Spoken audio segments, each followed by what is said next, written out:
Europe Matin. 8h54, Patrick Cohen.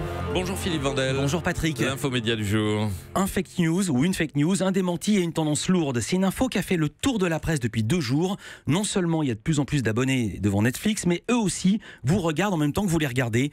Les ordinateurs de Netflix ont repéré le compte d'un utilisateur qui a enchaîné les 188 épisodes de la série The Office en une semaine, soit 10 heures par jour. Et du coup, la plateforme a pris l'initiative de le contacter. Le jeune homme, sans emploi, a raconté cette anecdote sur son compte perso sous le pseudonyme King Salamander. Je le cite.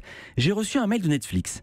Ils avaient remarqué que mon compte était actif sans arrêt depuis plus d'une semaine et ont voulu vérifier que j'allais bien. Franchement, ça m'a fait du bien de savoir que quelqu'un, même si c'est un inconnu du service client, se préoccupe de ma santé mentale. C'est drôle. C'est dingue, oui mais c'est faux. La plupart des journaux ont dû apporter hier un rectificatif, je ne vais pas tous les citer, car tout le monde ou presque, même moi, je ne l'avais pas annoncé mais quand même j'y ai cru, était tombé dans le panneau. Alors c'est toujours facile de le dire après, mais on aurait pu s'en douter.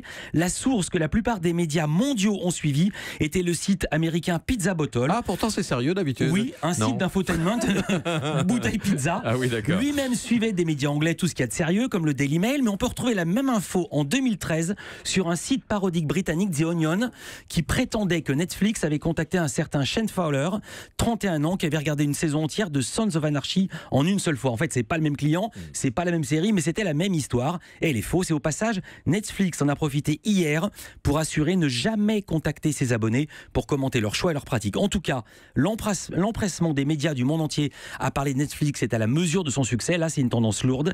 Il y a désormais aux États-Unis plus d'abonnés à Netflix, 54 millions, que d'abonnés au câble, moins de 49 millions. Les courbes se sont inversées et l'écart devrait encore se creuser car le public de Netflix est plus jeune que celui du câble.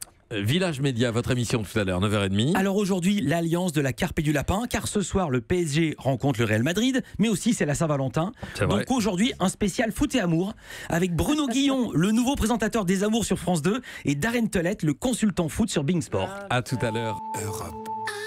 Europe 1.